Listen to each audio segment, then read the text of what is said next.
Welcome back. Let's continue our peaceful journey through the Gospel of Matthew. Tonight we begin chapter 9.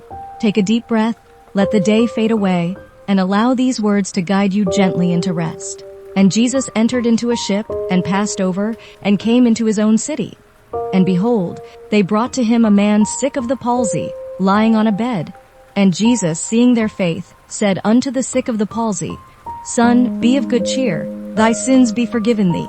And behold, certain of the scribes said within themselves, This man blasphemeth. And Jesus, knowing their thoughts, said, Wherefore think ye evil in your hearts? For whether is easier to say, Thy sins be forgiven thee, or to say, Arise and walk? But that ye may know that the Son of Man hath power on earth to forgive sins, then saith he to the sick of the palsy, Arise, take up thy bed, and go unto thine house. And he arose and departed to his house. This moment reveals something deeply comforting. Jesus not only healed the man's body, but forgave his sins. A gentle reminder that healing can come in more than one form. But when the multitude saw it, they marveled and glorified God, which had given such power unto men. And as Jesus passed forth from thence, he saw a man named Matthew sitting at the receipt of custom. And he saith unto him, Follow me. And he arose and followed him. And it came to pass, as Jesus sat at meat in the house, behold, many publicans and sinners came and sat down with him and his disciples.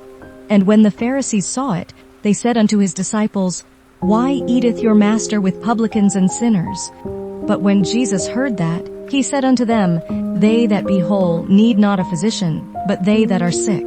But go ye and learn what that meaneth. I will have mercy and not sacrifice. For I am not come to call the righteous, but sinners to repentance. Here, Jesus reminds us of his mission. He didn't come for those who think they're already perfect, but for those who know they need grace. Then came to him the disciples of John, saying, Why do we and the Pharisees fast oft, but thy disciples fast not? And Jesus said unto them, Can the children of the bridechamber mourn, as long as the bridegroom is with them? But the days will come, when the bridegroom shall be taken from them, and then shall they fast. No man putteth a piece of new cloth unto an old garment, for that which is put in to fill it up taketh from the garment, and the rent is made worse. Neither do men put new wine into old bottles, else the bottles break, and the wine runneth out, and the bottles perish. But they put new wine into new bottles, and both are preserved. While he spake these things unto them, behold, there came a certain ruler, and worshipped him, saying, My daughter is even now dead. But come and lay thy hand upon her, and she shall live. And Jesus arose, and followed him, and so did his disciples. And, behold, a woman, which was diseased with an issue of blood 12 years, came behind him, and touched the hem of his garment. For she said within herself, If I may but touch his garment, I shall be whole. But Jesus turned him about, and when he saw her, he said, Daughter, be of good comfort. Thy faith hath made thee whole. And the woman was made whole from that hour. And when Jesus came into the ruler's house, and saw the minstrels and the people making a noise, he said unto them, Give place, for the maid is not dead, but sleepeth. And they laughed him to scorn. But when the people were put forth, he went in, and took her by the hand, and the maid arose. And the fame hereof went abroad into all that land. Even in a room full of doubt, Jesus gently brings hope back to life. Faith doesn't need noise, just quiet trust. And when Jesus departed thence, 2 blind men followed him, crying and saying, Thou Son of David, have mercy on us. And when he was come into the house, the blind men came to him. And Jesus saith unto them, Believe ye that I am able to do this? They said unto him, Yea, Lord. Then touched he their eyes, saying, According to your faith be it unto you. And their eyes were opened. And Jesus straitly charged them, saying, See that no man know it. But they, when they were departed, spread abroad his fame in all that country. As they went out, behold, they brought to him a dumb man possessed with a devil. And when the devil was cast out, the dumb spake.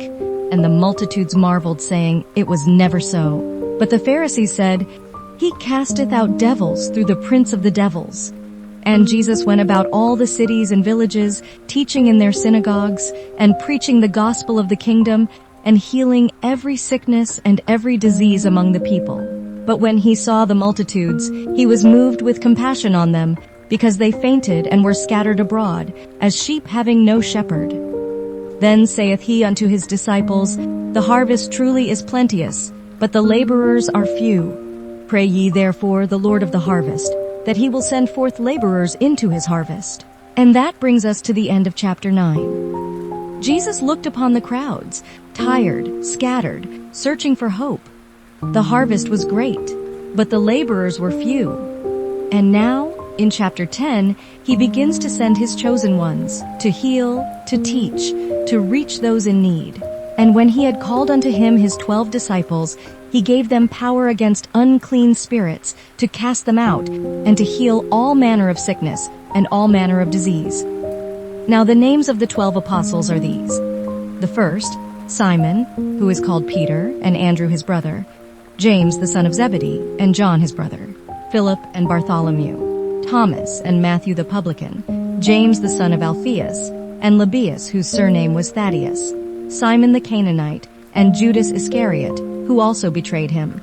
These 12 Jesus sent forth and commanded them, saying, Go not into the way of the Gentiles, and into any city of the Samaritans enter ye not, but go rather to the lost sheep of the house of Israel. And as ye go, preach, saying, The kingdom of heaven is at hand. Heal the sick, cleanse the lepers, raise the dead, cast out devils.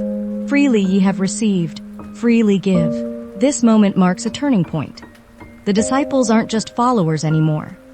They're now messengers of light, sent to carry what they've received, without holding anything back. Provide neither gold, nor silver, nor brass in your purses, nor scrip for your journey, neither 2 coats, neither shoes, nor yet staves, for the workman is worthy of his meat. And into whatsoever city or town ye shall enter, inquire who in it is worthy, and there abide till ye go thence. And when ye come into an house, salute it. And if the house be worthy, let your peace come upon it. But if it be not worthy, let your peace return to you. And whosoever shall not receive you, nor hear your words, when ye depart out of that house or city, shake off the dust of your feet. Verily I say unto you, it shall be more tolerable for the land of Sodom and Gomorrah in the day of judgment than for that city. Behold, I send you forth as sheep in the midst of wolves. Be ye therefore wise as serpents and harmless as doves.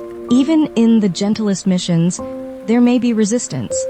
But Jesus prepares his disciples not with fear, but with wisdom and peace. But beware of men, for they will deliver you up to the councils, and they will scourge you in their synagogues, and ye shall be brought before governors and kings for my sake, for a testimony against them and the Gentiles. But when they deliver you up, take no thought how or what ye shall speak, for it shall be given you in that same hour what ye shall speak. For it is not ye that speak, but the Spirit of your Father which speaketh in you. And the brother shall deliver up the brother to death, and the father the child. And the children shall rise up against their parents, and cause them to be put to death. And ye shall be hated of all men for my name's sake. But he that endureth to the end shall be saved. But when they persecute you in this city, flee ye into another. For verily I say unto you, ye shall not have gone over the cities of Israel, till the Son of Man be come. The disciple is not above his master, nor the servant above his Lord. It is enough for the disciple that he be as his master, and the servant as his Lord. If they have called the master of the house Beelzebub, how much more shall they call them of his household? Fear them not, therefore, for there is nothing covered that shall not be revealed, and hid that shall not be known. What I tell you in darkness, that speak ye in light, and what ye hear in the ear, that preach ye upon the housetops. And fear not them which kill the body, but are not able to kill the soul, but rather fear him which is able to destroy both soul and body in hell. Are not 2 sparrows sold for a farthing? And one of them shall not fall on the ground without your Father. But the very hairs of your head are all numbered. Fear ye not therefore, ye are of more value than many sparrows. Even the smallest bird is not forgotten. So how much more are we held, known, and loved? Whosoever therefore shall confess me before men, him will I confess also before my Father which is in heaven. But whosoever shall deny me before men, him will I also deny before my Father which is in heaven. Think not that I am come to send peace on earth. I came not to send peace, but a sword. For I am come to set a man at variance against his father, and the daughter against her mother, and the daughter-in-law against her mother-in-law. And a man's foes shall be they of his own household. He that loveth father or mother more than me is not worthy of me, and he that loveth son or daughter more than me is not worthy of me. And he that taketh not his cross and followeth after me is not worthy of me. He that findeth his life shall lose it, and he that loseth his life for my sake shall find it. He that receiveth you receiveth me, and he that receiveth me receiveth him that sent me. He that receiveth a prophet in the name of a prophet shall receive a prophet's reward. And he that receiveth a righteous man in the name of a righteous man shall receive a righteous man's reward.